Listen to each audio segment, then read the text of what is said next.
and interactions. People use phones for everything nowadays.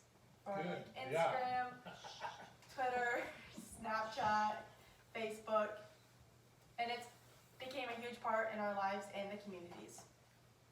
Hi, I'm Molly, and today I'll be talking to you on why social media has negatively impacted communication.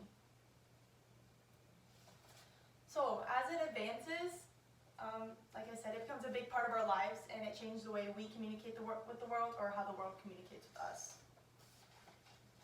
With social media, it affects on how we see the world. It affects how relationships are. It affects our emotions. And it pretty much is ruining the basic aspects of our communication. Now with like Facebook Messenger and Snapchat, we tend to shorten up our words, and with that, we are starting to develop slang words. So it's like when you talk with people or friends and you like use the abbreviation like LOL, laugh out loud, or like haha, HA, or you shorten up like what are you doing to YUD, or right now is RN. Like those are slang words, and that's like what our world has like become. With social media, I guess. It's pretty much affecting our emotions, our tone, our appearance, and it's affecting how we can communicate with like nonverbal and or the way we see things.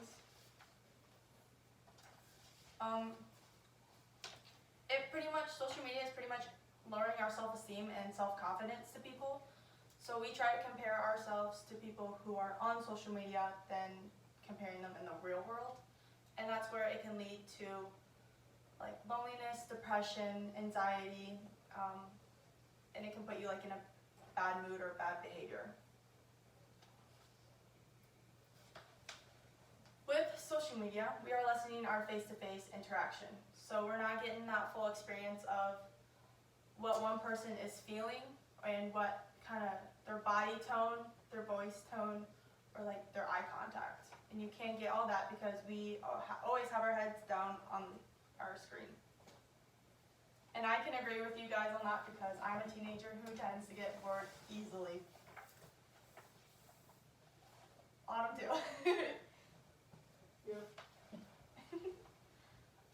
But with social media, it's, like I said, as it advances, it becomes like a huge step forward to humanity. Some like positive things to social media. It helps you communicate long distantly, and it really helps to get the word out to groups. So like church groups, if you can't see, someone will send out a text to the whole group. And it's just a great way for like information still, because sometimes you can't go door to door and talk to people face to face like all night. But when talking to 60 and 80-year-olds, they know about 80% of what people teach them is because back then they had that face-to-face interaction. They didn't have social media like us, so they had to go to places to interact with other people. So like us nowadays, we can just go onto Snapchat, Instagram, Twitter, Facebook, whatever, and text.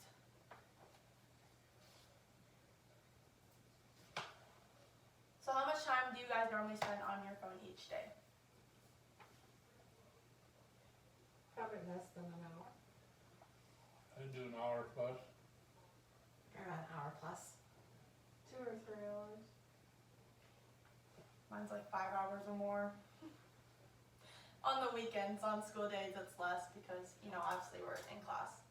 But just having all those and like showing you on how much. So if I was 5 hours or more, I'm like 9.8%, and that's not, very good. But with social media and how we spend like on our screen, it really impacts like us on how we forget to listen to other people. We kind of tone them out, we shut them out because we're so focused on our screen and what's going on social media and the relationships on social media than we are with like meaningful conversations. We also forget how to be humble. So, talking, like I said, on like those messengers, you don't have that face-to-face interaction, so you don't get to see their full emotions or tones, and you can be rude, and sometimes people can be rude, and you might not get that. But in like real life, you lose that ability of like your own like personality. You're pretty much ruining your personality. And also with the 60 to 80-year-olds, us teens, as we get taught things, we tend to be more surprised and shocked about what's actually happening, is because we're so distracted.